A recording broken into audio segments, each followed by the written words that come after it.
Hey, welcome back and welcome to the new review. Next gonna be It Takes Two. In It Takes Two you find the kind of common red toolbox that might be sitting in your garage or your parents' garage. It's one of the best boss battles I ever played. In the level leading up to this, co-op protagonist Cody and May learn to chuck nails and wield a hammerhead, respectively. Cody can shot nails into wooden surfaces. May can use the hammer to swing on those nails. Cody can nail moving platforms in its place. May can hop onto those platforms or wall jump between vertical surfaces that Cody can position with a strategic nail shot. Eventually, he gets 3 nails to throw instead of 1, leading to some extremely frantic platforming. The boss fight that closed this level uses those abilities in concert. Cody and May stand on the polywood platform facing off against the toolbox. It can swing at them with bottle on plywood arms, which the duo needs to dodge. To deal any damage, Cody has to pin its long wooden limb to a wall with his 3 nails, allowing May to swing over to smack its tiny body. As the fight proceeds, the toolbox shots nails into the air, which hurtle down and at the polywood platform. A platform which gradually shrinks as toolbox uses a handsaw to whittle it down to a noob with strategic cuts. The whole arc is a virtuosic showcase of what this game does so well. Like developer Hazellight's previous game A Way Out, It Takes Two can only be played in co-op, online or local, and success requires teamwork. This level introduced a new tool for each character to use, throws out a wide variety of tasks for you to accomplish with those tools, and then puts it all together in a windily creative boss battle that forces you to go and work together to succeed. It's strongly good, and the rest of the game maintains a consistently high bar of quality. It Takes Two is the most creative 3D platformer I've played in years, but it builds on well-thought family comedy territory, with a story that marries elements of Honey, I Shrunk the Kids, and The Parent Trap. May and Cody are a 30-something couple who just seem to find the time to spend with each other. When they are together, they can't stop fighting. As the game begins, they sit their preteen daughter Rose down at the kitchen table to tell her that they are getting a divorce.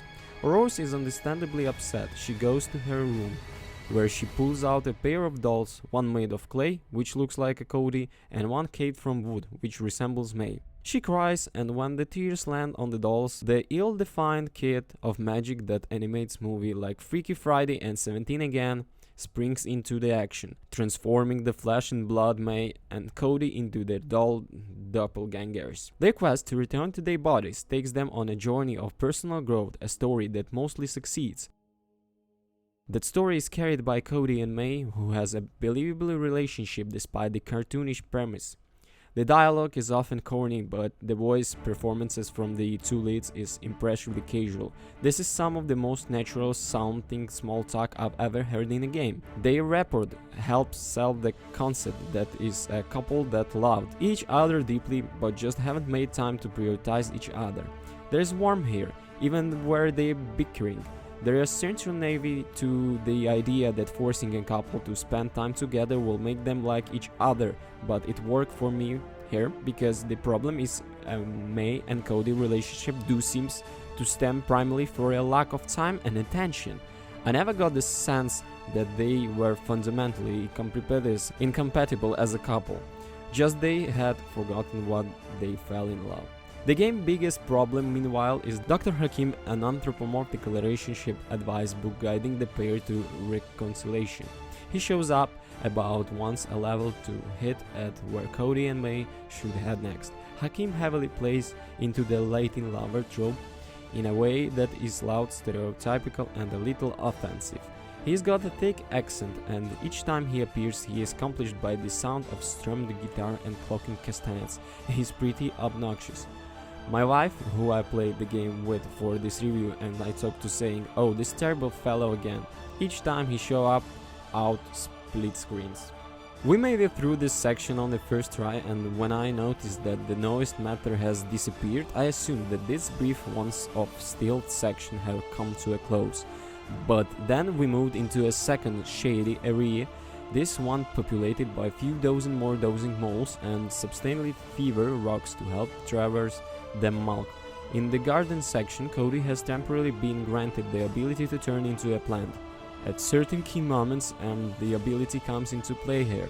I'm morphed into a mouse, moving in time with May's movements, providing a rolling carpet of greenery to muffle her footsteps as we snuck past the moles. Eventually, we made it to the other side and the coast seemed clear, but then we heard the sound of the stamping mode in the distance, and then the split-screen camera in front of us forming a Crash Bandicoot-style run at the camera chase scene. As the chase scratched on, the camera shifted perspectives multiple times, introducing new challenges each time. We escaped down a pit and found another mole who started by own appearance, fell its own back, blocking our path downward. So we ground pounded the poor creature belly until it fell out of the bottom, and we scrambled through one last bit of side-scrolling. At the end we found a pair of rocks, saddled up, and hope on the next challenge. Where the narrative falters, the game part of It Takes Two is a genuine blast. It's pure, undertailored fun that focuses on variety as much as anything else. So much that Hazellight took the care to craft entire game mechanics for throwaway moments that last 60 seconds. Through its luxury and action platformer, It Takes Two has no isometric dungeon crawlers like Diablo, brawlers like Street Fighter, and rhythm games like Dance Dance Revolution. It Takes Two winds up being a clown car of video game home gaze that is insanely fun to play through the often tedious dot connects made between the several unique mechanics, and the plot don't often serve to drive the story forward. It's a problem It Takes Two suffers from nearer to the end of its 10-hour journey as the strangest links to Cody and May's life. His green thumb and his passion for singing seemed far less inspired. Exactly like A Way of Out did before it, It Takes Two has a lot of extreme well-hidden mini-games for players to strain the friendship way. From a simple tug of war to an actual working game of chess, there is certainly a lot of laughs to be had in revealing in each other many features. Perhaps It's a Way Out failed for giving me a preconception of what they expect from a Joseph Fares title, but It Takes Two doesn't nail it when it comes to pacing. It felt as to the game more memorable moments were flash in the pan, with later areas tended to drag due to a constant stream of roadblocks being thrown at the players, often perpetrated by the blaster Dr. Hakim, the anthropomorphic guide to love that serves as the very uncomfortable quasi-consequel. With the exception of the human characters, who were fortunately don't send a great idea and a deal of time with It Takes Two is beautiful game. The game many words which felt both grounded and fantastically conceptual at all once are so well realized and established with the pair's home and history. I particularly love the game first level, which takes place in the shed, which is under threat from an oppressive, neglected toolbox. There are many highlights too. I also enjoyed the level that took place inside the inner workings of a cuckoo clock, which serves a hamster feel but heartfelt nod to the lack of time Cody and May spared for each other during their marriage. Although it's not a consistent across the board, I got a real Banjo-Kazooie vibe from the many words It Takes Two, with each own self-contained story within a story.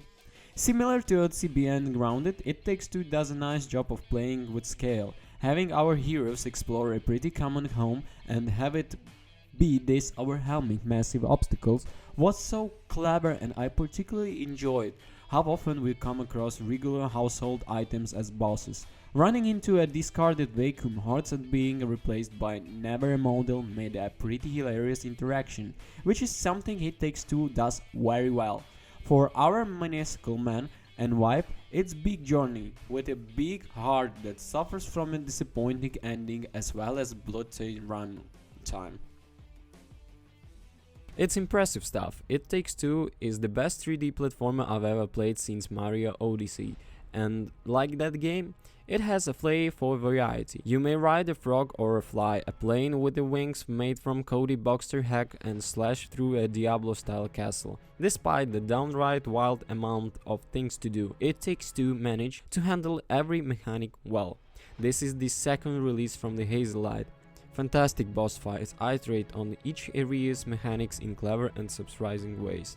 Strong performances from the lead actors help overcome some corny dialogue and make the characters impressively believable. The bad. Dr. Hakim is an incredibly obnoxious take on the Latin lower trope. That's all. Thank you for watching. Please comment and subscribe. Peace.